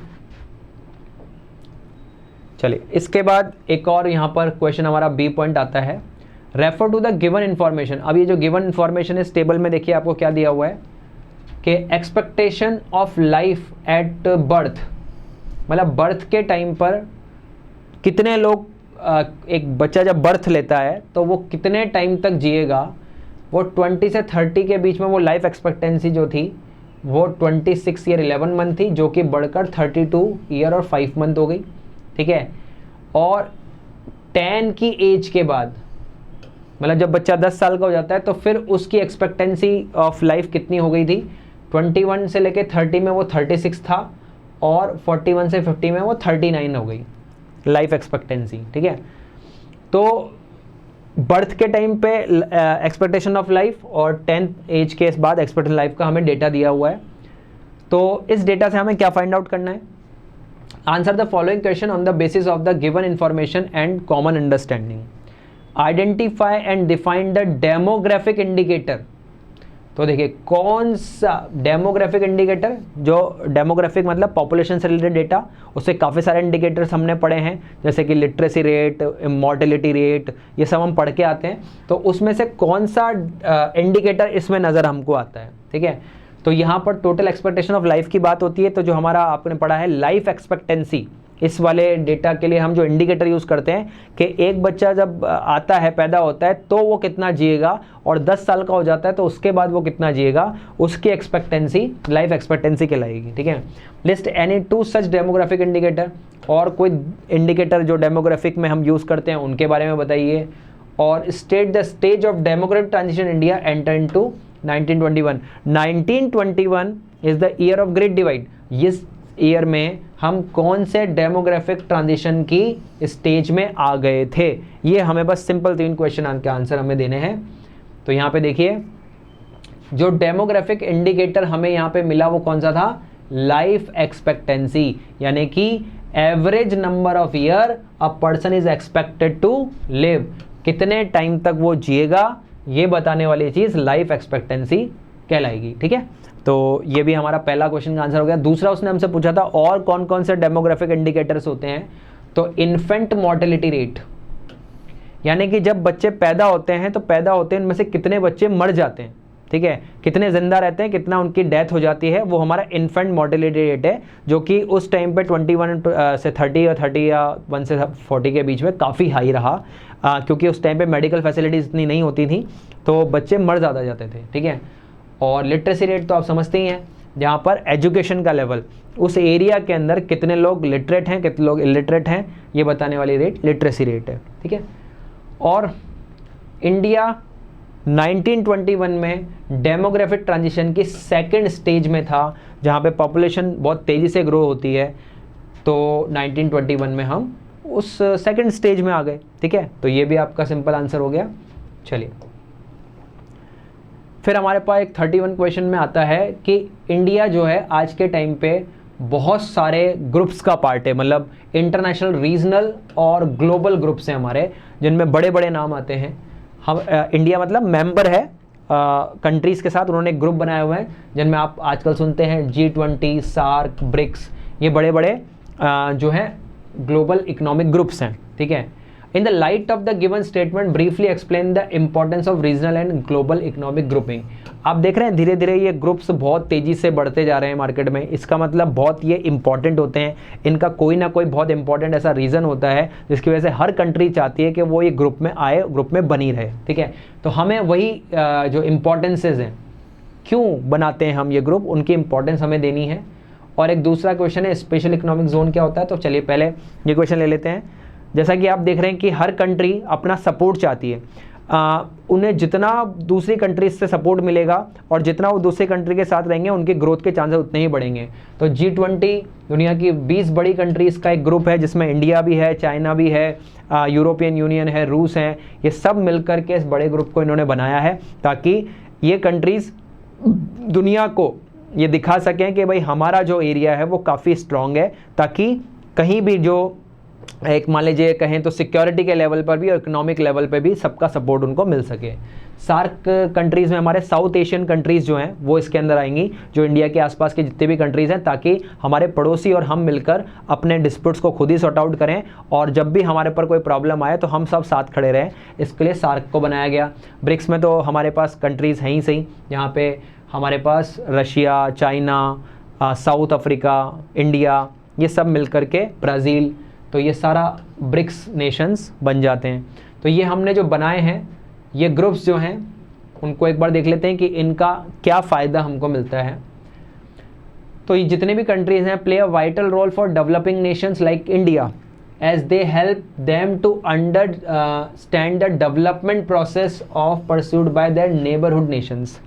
देखो क्या होता है जब सारे लोग एक साथ, क्योंकि सारी कंट्रीज़ में बहुत सारी कंट्रीज़ कौन सी है, डेवलपिंग कंट्रीज़, तो डेवलपिंग कंट्रीज़ को जब दूसरी डेवलपिंग कंट्रीज़ का सपोर्ट मिलता है तो वो ये देखती हैं कि यहाँ पर यार क्या इन्होंने ऐसा किया जिसकी वजह से इनका डेवलपमेंट बेटर हुआ, तो वो प्रोसेस हम अपने यहाँ पर भी ला करके एक बेटर डेवलपमेंट को क्रिएट कर सकते हैं। ठीक है, तो डेवलपमेंट प्रोसेस बहुत अच्छे से समझ में आती है। जैसे कि आज चाइना बहुत तेज़ी से आगे बढ़ा, तो हम ये देख सकते हैं, अडॉप्ट कर सकते हैं कि क्या ऐसा सिचुएशंस थी, या और भी जो छोटी कंट्रीज़ हैं वो इंडिया को देख करके एक सस्टेनेबल डेवलपमेंट अपने यहाँ पर क्रिएट कर सकते हैं। ठीक है, to better comprehend their own strength. और जब हम हमारी आसपास के जो कंट्रीज हैं उनके प्रोसेस को समझते हैं तो उसके बाद हम अपनी स्ट्रेंथ को देखते हैं, अपनी वीकनेस को देखते हैं, और हम नेबर के जो हमारी कंट्रीज़ हैं उनके हिसाब से हम कैसे आगे बढ़ सकते हैं उसको हम जस्टिफाइड करते हैं। तो एक बहुत बड़ा इंपॉर्टेंट रोल ये हमारे डेवलपमेंट में प्ले करता है। मोreover the unfolding process of globalization as developing nation face competition not only from developed nation but among themselves। अब क्या होने लग गया धीरे धीरे, क्योंकि अब सब कुछ ग्लोबलाइज्ड है। अब ऐसा नहीं है हमारी पूरी दुनिया एक विलेज बन गई है, तो जो डेवलप्ड कंट्रीज हैं उनसे तो डेवलपिंग को कंपटीशन करना ही करना है, लेकिन जो खुद डेवलपिंग कंट्रीज हैं वहाँ से भी तो हमारा कंपटीशन आ रहा है। ठीक है, तो ये ग्रुप क्या करते हैं, अगर हम ऐसे ग्रुप बना लें तो उस कंपटीशन को हम फ्लोरिश कर सकते हैं, क्योंकि हम एनवायरनमेंट, शेयर्ड एनवायरनमेंट को यूज़ करके हमारी सबकी स्ट्रेंथ मिल जाएगी, हमारी सबकी वीकनेस को हम एक दूसरे की कम कर सकते हैं और हमारा एक अच्छा लेवल कंट्री में क्रिएट होता है। जैसे कि आप देख रहे हैं कि अमेरिका बहुत बड़ी कंट्री है, वहाँ की इकोनॉमी बहुत बड़ी है, तो वो सब पे प्रेशर बनाने की कोशिश करते हैं, लेकिन जब कंट्रीज़ एक साथ आ जाती हैं और वो अपना ग्रुप बनाती हैं तो फिर अमेरिका को भी कहीं ना कहीं इनसे डर लगने लग जाता है कि यार ये कंट्रीज़ मुझसे आगे ना निकल जाएं, क्योंकि उन्होंने अपना शेयर्ड एनवायरनमेंट यूज़ किया। ठीक है, तो इस तरह से आपकी स्ट्रेंथ कंपटीशन में बहुत अच्छी हो जाती है, क्योंकि छोटी छोटी कंट्री मिलकर एक बड़ा जीडीपी का लेवल क्रिएट कर सकती हैं। फिर स्पेशल इकोनॉमिक जोन के बारे में पूछा था, जो कि क्या होते हैं, जहां पर स्पेशल रूल्स एंड रेगुलेशन बनाए जाते हैं बिजनेस को स्टैब्लिश करने के लिए। तो is a geographical area, special economic zone एक ज्योग्राफिकल एरिया है that has been a economic laws different from countries typical economic law. Normal laws से अलग लॉज बनाए जाते हैं ताकि उस एरिया के अंदर ज़्यादा बिजनेस डेवलप हो। उस कुछ स्पेशल बिजनेसेस को ही वहीं पर आप सेटल करते हैं और उनके लिए कुछ अच्छे स्पेशल और बेनिफिशियल लॉज बनाए जाते हैं ताकि वो नॉर्मल बिजनेस से ज़्यादा अट्रैक्ट हों और वो यहाँ आकर के सारा हमारा बिजनेस करना स्टार्ट करें। ठीक है, तो स्पेशल इकोनॉमिक जोन भी ये बात हमारी यहाँ हो जाती है।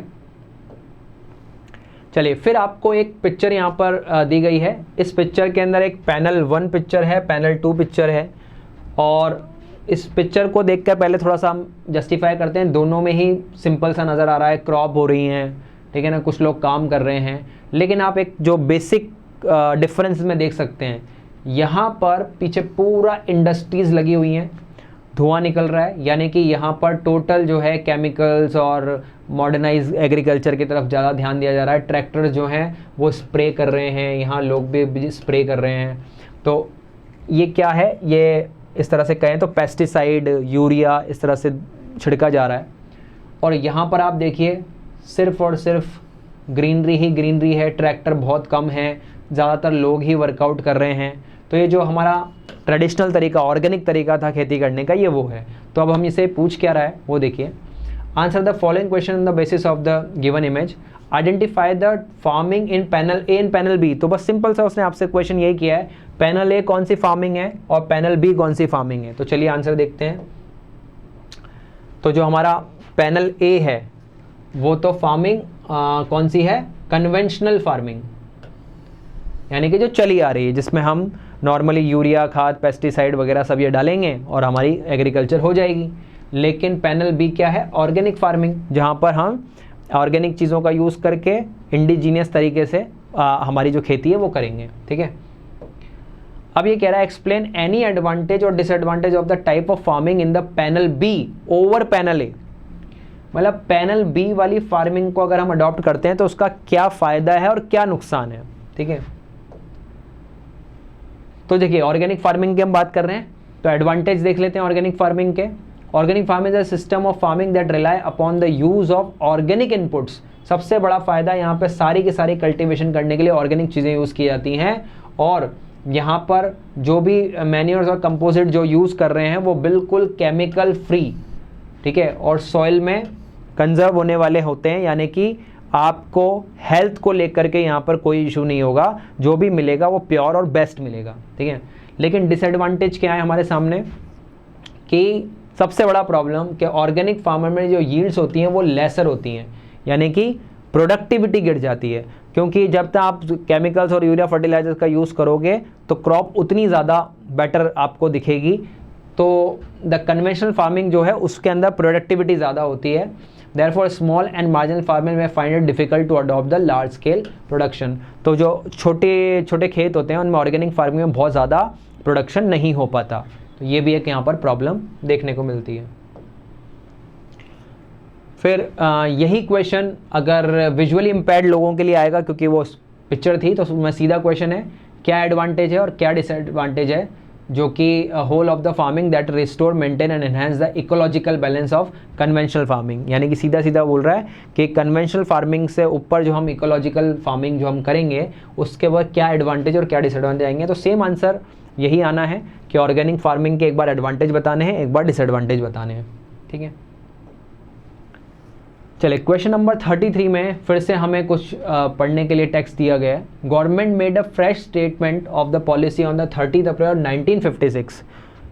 30 अप्रैल 1956 को इंडस्ट्रियल पॉलिसी वो आई थी हमारी, which will help speeding up industrialization and in particularly to develop heavy industries. मतलब जो हमारी ये इंडस्ट्रियल पॉलिसी आई थी इसमें हमने पूरा ध्यान हैवी इंडस्ट्रीज़ को डेवलप करने पर, जो कि मशीन मेकिंग इंडस्ट्रीज़ हैं उनको लाने पर, और पब्लिक सेक्टर का रोल बढ़ाने पर। यानी कि प्राइवेट सेक्टर की जगह ये सारी इंडस्ट्रीज पब्लिक सेक्टर लगाए, और and to build up a large and growing cooperative sector, या फिर जो कोऑपरेटिव हमारी सोसाइटीज़ होती हैं उनके थ्रू हम ये वर्कआउट करें। ऐसा हमने इंडस्ट्री के अंदर जो हमारी पॉलिसी थी 1956 में उसमें डिसाइड किया।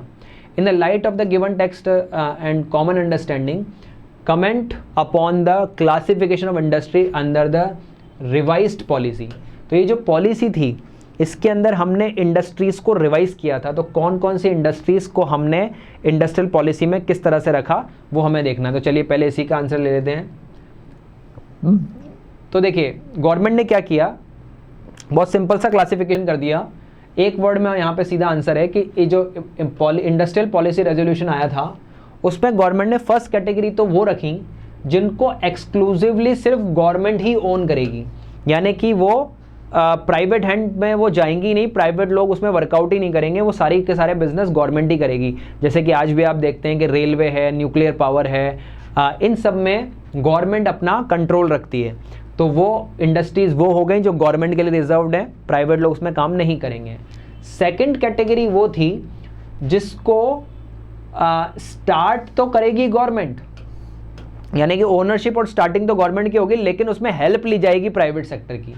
तो private sector could be supplement to the effort, जिसमें आप बहुत सारी चीज़ों पे कभी कभी देखते हैं एमओयूज होते हैं जहां पर कंपनी तो गवर्नमेंट की है लेकिन मैनेजमेंट प्राइवेट है, वहाँ पे वर्किंग प्राइवेट लोग कर रहे हैं, वो उसको संभाल रहे हैं, बट वो अल्टीमेटली स्टार्ट गवर्नमेंट ने की है। तो इस तरह की जो इंडस्ट्रीज़ हैं वो सेकंड में आ जाएंगी। और थर्ड कैटेगरी की इंडस्ट्री वो होंगी जो कि प्योरली हमने प्राइवेट सेक्टर के लिए खोल दी, in the hand of the private sector. इन इंडस्ट्री में आप आराम से काम कर सकते हैं, इसमें हमें कोई प्रॉब्लम नहीं है। तो इंडस्ट्रियल रेजोल्यूशन पॉलिसी जो थी 1956 उसमें फर्स्ट कैटेगरी, सेकंड कैटेगरी और थर्ड कैटेगरी में हमने डिवाइड किया। और एक वर्ड में हमको याद रखना हो तो ओनली गवर्नमेंट जिसमें काम करेगी वो फर्स्ट कैटेगरी, गवर्नमेंट भी करेगी, प्राइवेट भी करेंगे साथ में उनके सेकंड कैटेगरी में, और जिसमें सिर्फ प्राइवेट करेंगे थर्ड कैटेगरी में। ठीक है, फिर इसी में हमारे पास एक सेकंड क्वेश्चन है, the implementation of land ceiling legislation in India encountered several challenges. हमने लैंड सीलिंग लगाई थी इंडिया में, और उसको अगर हम याद करें दैट हिंडर द इफेक्टिवनेस, मतलब वो लैंड सीलिंग जो हमने लगाई ना उसमें बहुत चैलेंजेस गवर्नमेंट को देखने को मिले और वो इतना इफेक्टिवली वर्कआउट नहीं कर पाई। क्या आप स्टेटमेंट से एग्री करते हैं, और करते हैं तो इसके लिए वैलिड सपोर्ट में रीज़न दीजिए। इसको समझने के लिए पहले हमें लैंड सीलिंग हम क्लियर कर लेते हैं।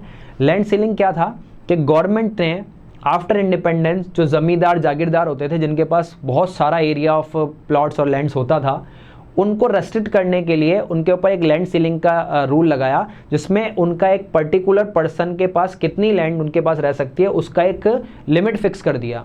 तो जैसे वो लिमिट फिक्स हुआ उन्हें जो एक्स्ट्रा लैंड थी वो छोड़नी पड़ती, लेकिन इन लोगों ने, क्योंकि कौन चाहेगा कि इतना बड़ा लैंड एरिया उनके पास रहे और वो सारा छिन जाए, तो उन्होंने कुछ ऐसे चैलेंजेस सामने डाल दिए जिसकी वजह से ये उतना इफेक्टिवली वर्कआउट नहीं हो पाया लैंड सीलिंग का वर्किंग। वो क्या क्या पॉइंट थे चलिए देखते हैं। तो देखिए, यस ये बिल्कुल ठीक बात है कि लैंड सीलिंग तो हम लाए लेकिन हमने को चैलेंजेस फेस करने को मिले। अ फ्यू फॉर्मर ज़मींदार जो भी होते थे यूज लेजिस्लेटिव लूपहोल्स, उन्होंने क्या है, वो थोड़ा सा पढ़े लिखे भी होते थे, थोड़ा सा उनके पास पैसा भी होता था, वो तो उन्होंने लूपहोल्स पकड़े कि इस लॉ में क्या कमियां हैं, टू कंटिन्यू ओन लार्ज। अब वो देखना चाह रहे थे कि यार अभी भी इस कानून की कमियां पकड़ के और हम जो है अपने ये जो लार्ज लैंड्स हैं वो अपने पास ही रख लें। तो tenant were evicted and the landlords claim to be self cultivators. पहले तो वो क्या बन गए, उन्होंने अपने ही फैमिली वालों को क्या दिखाया कि साहब यही काम कर रहे हैं यहाँ पर बहुत सारे टाइम से, जबकि गवर्नमेंट ने क्या कहा था, जो लंबे टाइम से टेनेंट वर्कआउट कर रहे हैं उस लैंड पर उनको उसकी ओनरशिप मिलेगी, लेकिन उनको तो इविक्ट कर दिया क्योंकि अपना रुतबा था उनका, तो वो उनको हटाया और अपने ही लोगों को वहाँ पे नाम उनका बताकर उनके नाम पर उन्होंने ज़मीनें अलॉट करवा ली। ठीक है, तो जब बिग लैंडलॉर्ड, उसके अलावा उन्होंने क्या किया, डिलेड द इम्प्लीमेंटेशन, इस लॉ को इम्प्लीमेंट होने में ही उन्होंने डिले कर दिया क्योंकि उन्होंने इसके ऊपर कोर्ट्स में केसेस कर दिए। अब आपको पता है जब एक बार कोर्ट में प्रोसीजर चलता है तो कोर्ट में इसको होने में काफ़ी टाइम लगेगा, साल 2 साल 3 साल में तो ये पूरा सिस्टम क्रिएट होगा। इतने में उन्होंने क्या किया, इस टाइम में दे यूज टू डिले, उन्होंने अपने अपने जो क्लोज रिलेटिव्स थे उनके नाम पर उतना एरिया जो कि लैंड सीलिंग में था वो सब रजिस्ट्री करवा लिया, यानी कि उनके नाम पे करवा दिया। ठीक है, और thereby escaping from legislation, तो ये भी उनका एक बड़ा गेम प्लान उन्होंने ले लिया यहाँ पे। Consequently creating hindrances the successful implementation of land ceiling reform, और इसीलिए वो जो फ़ायदा टेनेंट्स को मिलना था वो पूरा प्रॉपर्ली उन तक नहीं पहुँच पाया। ठीक है, चलिए ये पॉइंट भी हम यहाँ देख पाते हैं। फिर हमारे पास 33 का ही बी क्वेश्चन आता है, the process of globalization through liberalization and privatization has produce positive as well as negative result. ठीक है, तो ये पूछ रहा है कि जब से हमारे ग्लोबलाइजेशन और लिबरलाइजेशन जो आए हैं, प्राइवेटाइजेशन जो भी हमारे यहाँ पे आया था, ये क्या था हमारा एलपीजी, जो हमारे 1990 के बाद 1991 में जो हमारे पॉलिसी में चेंजेस हुए, क्या उसका पॉजिटिव और नेगेटिव दोनों इफेक्ट हमारे ऊपर आए थे? Do you agree with the statement and give valid reason in this support. ठीक है, तो चलिए चेक करते हैं। तो यस, बिल्कुल सही बात है, जो भी हमारे यहाँ पे लिबरलाइजेशन, प्राइवेटाइजेशन, ग्लोबलाइजेशन आए उसके अच्छे और बुरे दोनों इफेक्ट हमको देखने को मिले हैं। तो हम देख लेते हैं इसको। The process of globalization has yield both positive as well as negative result. It is argued that globalization serve as an opportunity. हाँ भाई ठीक है, पहला फ़ायदा ग्लोबलाइजेशन के आने से हमें एक अपॉर्चुनिटी मिली कि इंडिया जैसी जो डेवलपिंग कंट्रीज़ हैं उनको अपना एक्सेस मिल गया कैपिटल और टेक्नोलॉजी का, ग्लोबल मार्केट का। यानी कि पहले तो हम अपनी जो इंडिजिनियस टेक्नोलॉजीज थे वही यूज़ करते थे, अब हमें एक वे मिल गया कि हम बाहर से भी टेक्नोलॉजीज ला सकते हैं और कैपिटल को अट्रैक्ट कर सकते हैं ताकि ज़्यादा से ज़्यादा कंट्री में इन्वेस्टमेंट बढ़े। तो एक अच्छा फ़ायदा हमको हुआ। लेकिन दूसरी जगह जो इसके क्रिटिक्स हैं, जो इसके नेगेटिव पॉइंट्स बताते हैं, वो क्या कह रहे हैं, ग्लोबलाइजेशन ने जो प्राइमरी बेनिफिट था वो तो डेवलप्ड कंट्रीज़ को ही किया है, क्योंकि जितना हमें तो सिर्फ क्या फ़ायदा हो हम वहाँ से ले सकते हैं, लेकिन उनके लिए तो एक्सपोर्ट के क्राइटेरियाज खुल गए, क्योंकि डेवलप्ड कंट्रीज़ की टेक्नोलॉजी और कैपिटल बहुत हाई थी, उन्हें नया जोनर मिल गया और वो वहाँ पर उनके ऊपर ज़्यादा कंट्रोल अपना जो डेवलपिंग कंट्रीज़ है उनके ऊपर बनाने लग गए। ठीक है, तो ज़्यादातर उन्होंने अपना फ़ायदा उठाया, undermine the welfare of the people of under developed country. इससे अंडर डेवलप्ड कंट्रीज जो थी उनको बिल्कुल भी उनका वेलफेयर नहीं हुआ, ज़्यादा से ज़्यादा पैसे का ड्रेन डेवलप कंट्रीज की तरफ होने लगा। ठीक है, देयर बाय एक्सरेटिंग इकोनॉमिक डिस्पैरिटीज़, यानी कि इकोनॉमीज और ख़राब होने लगी, जो अमीर कंट्रीज़ थी वो और अमीर होने लगी, गरीब कंट्रीज़ गरीब होने लगी। In the context of India, the reform of the 1990 mainly benefited high economic group। अच्छा, उसमें भी इंडिया के अंदर भी अगर हम देखें तो इंडिया में भी ये जो रिफॉर्म्स है उससे हाई इनकम ग्रुप वालों को तो फ़ायदा हुआ। ठीक है, instant of crucial area agriculture, यानी कि जो छोटे इंडस्ट्रीज़ वाले और एग्रीकल्चर वाले लोग थे उनको तो इससे खास फ़ायदा नहीं हुआ, लेकिन जो हाई इनकम ग्रुप वाले थे उनकी इनकम में और इंक्रीजमेंट हो गया। ठीक है, तो ये एक अच्छा फ़ायदा तो क्या हुआ कि हमें अपॉर्चुनिटी मिली दूसरी कंट्रीज़ तक पहुंचने की, लेकिन ज़्यादातर फ़ायदा डेवलप्ड कंट्रीज़ ले गई, ये एक नुकसान भी हुआ। ठीक है, और नेक्स्ट वाला जो ये फर्स्ट हमारा क्वेश्चन था, फिर हमारा एक नेक्स्ट क्वेश्चन है, the government of India was compelled to introduce the economic reform of 1991। Compelled, लाना पड़ा। 1991 में जो हम इंडस्ट्रियल, जो हमारी न्यू इकोनॉमिक पॉलिसी हम लेकर के आए थे, वो जो एलपीजी का चेंज हम लेकर के आए थे, वो गवर्नमेंट को कंपील्ड होना पड़ा लाने के लिए। ऐसा क्या हो गया था 1991 में वो 2 रीज़न हमें बताने हैं जिसकी वजह से ये इकोनॉमिक रिफॉर्म लाने ही पड़े। तो देखते हैं। तो यहाँ पर बोला 2 reason behind the introduction of economic reform is high rate of inflation. एक तो कंट्री में इन्फ्लेशन बढ़ता जा रहा था, रीज़न क्योंकि हम बाहर से कुछ आने नहीं देते थे, हम एक रिजर्व्ड कंट्री थे। तो जितना हमारे यहाँ पे जो इंडस्ट्रीज़ थी और जितना वो बना पाती थी उतना ही मार्केट में सप्लाई था। लेकिन धीरे धीरे पॉपुलेशन बढ़ने की वजह से डिमांड बढ़ती जा रही थी। मार्केट में डिमांड है बट सप्लाई नहीं है, तो ऑब्वियस सी बात है, आप जानते हैं क्या होगा, मार्केट में प्राइस रेट्स बहुत बढ़ जाएंगे। ठीक है, तो कंपटीशन बहुत कम था, जितने पे चीज़ें वो बेच रहे थे हमें उतने पे लेनी पड़ रही थी। तो एक तो ये प्रॉब्लम हुआ, और दूसरा बड़ा problem huge balance of payment deficit. हमारा बीओपी का डेफिसिट बहुत बढ़ता जा रहा था, यानी कि हम सिर्फ इंपोर्ट ही इंपोर्ट कर रहे हैं, एक्सपोर्ट तो कुछ कर ही नहीं पा रहे हैं, क्योंकि हमारी तो बहुत सारी रिक्वायरमेंट्स हैं, लेकिन हमारे यहाँ पे ऐसा कोई बहुत बड़ा बिजनेस नहीं है कि जिससे हम एक्सपोर्ट करें, या कोई बहुत बड़ा इन्वेस्टमेंट इंडिया में आए उससे भी हमें फ़ायदा हो, क्योंकि वो तो हम आने नहीं देते थे।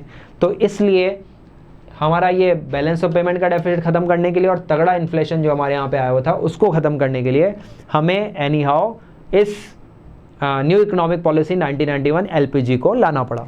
ठीक है, चलिए फिर उसके बाद हमारे पास 34 क्वेश्चन में फिर से एक टेक्स्ट आ जाता है, और टेक्स्ट में हमको पूरा पढ़ के उसका आंसर देना है। The national education policy assert that the education is fundamental for achieving full human potential. जो हमारी न्यू एजुकेशन पॉलिसी आई है वो ये कहती है कि आपको अगर एजुकेशन का पूरा फ़ायदा उठाना है तो आपको फुल ह्यूमन पोटेंशियल को अचीव करना पड़ेगा। प्रोवाइडिंग यूनिवर्सल एक्सेस टू, सबको मिलनी चाहिए क्वालिटी एजुकेशन, ग्लोबल स्टेज पे हम लीडर बने, सोशल जस्टिस मिले, इनइक्वालिटीज़ खत्म हो। That is present the best way forward for developing and optimizing India's resources. ठीक है, तो इंडिया के रिसोर्सेज को बेस्ट तरह से अगर हम बना पाएँ तो वो ये तरीका होगा, इसलिए हम न्यू एजुकेशन पॉलिसी हम लेकर के आए। To attain the goals of education, NEP unequivocally endorse a substantial increase in public investment in education by both the central government। तो अब जब ये न्यू एजुकेशन पॉलिसी आपको लानी है NEP, तो उसके लिए आपको इन्वेस्टमेंट, पब्लिक इन्वेस्टमेंट जो है वो बढ़ाना पड़ेगा एजुकेशन में, सेंट्रल गवर्नमेंट को भी और स्टेट गवर्नमेंट को भी। This is considered extremely critical for achieving the high quality and equitable public education system. और ये बहुत ज़रूरी था ताकि हाई क्वालिटी एजुकेशन और सबके लिए एजुकेशन ये हमको अगर लाना है तो। ठीक है, that is truly needed in India's future progress and growth. To achieve this, और इसको अचीव करने के लिए they need to increase the public investment education reach by 6% of GDP। तो देखिए हम कह रहे हैं कि न्यू इकोनॉमिक पॉलिसी जो हमारी NEP 2020 है वो हमें लेके आनी है। वो लेकर के जब हमें आनी है तो उसके लिए पब्लिक इन्वेस्टमेंट बढ़ाना है गवर्नमेंट को, वो सेंट्रल गवर्नमेंट को भी बढ़ाना है, स्टेट गवर्नमेंट को भी। अब फाइनली वो हमको फिगर दे रहा है कि कितना बढ़ाना है। तो जो भी हमारा GDP है उसका करीबन 6% का खर्च आपका एजुकेशन सेक्टर पे हो जाना चाहिए। ठीक है, ये हमारे पास एक डेटा आता है। One of the primary goal of schooling system must be ensure that the children are enrolled in and are attending school. ज़्यादा से ज़्यादा बच्चे एनरोल हों और स्कूल को अटेंड भी करें, ये आपका गोल होना चाहिए।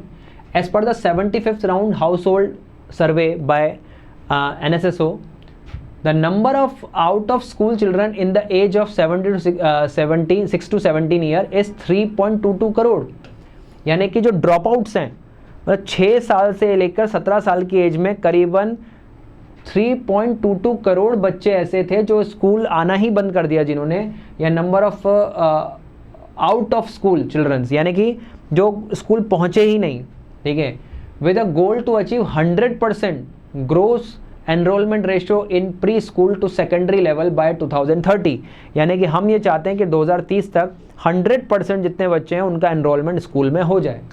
ठीक है, it will be top priority to bring these children back into the education fold as early as possible and to prevent the further student from dropping out। और हम ये ड्रॉप आउट के रेशो को बिल्कुल बहुत कम पर लेकर के आ पाएँ। फॉर द सेम, ऐसा करने के लिए 2 initiative will be undertaken are to provide. क्या वो 2 इनिशिएटिव हैं?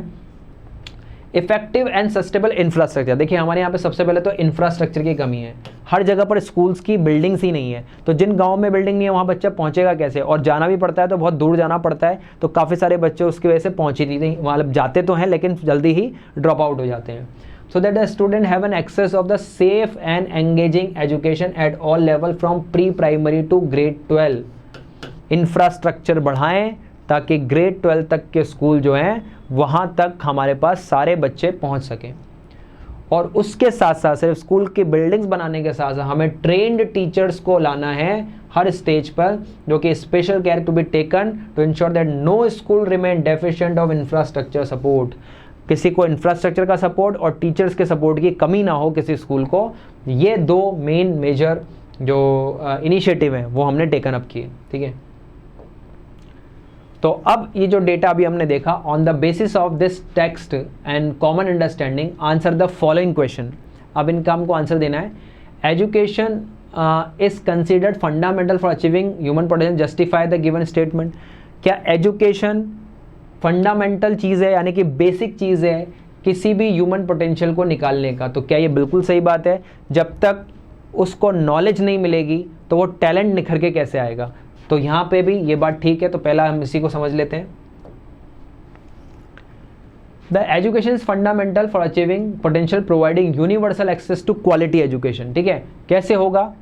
अगर हम हर एक बच्चे को बढ़िया क्वालिटी एजुकेशन प्रोवाइड कर सकें, और जो अभी हम ये डेटा वहाँ पे पढ़ के भी आए थे, on the global stage leadership in term of economic growth, social justice and equality, does it present the best way forward for developing optimizing India's resources.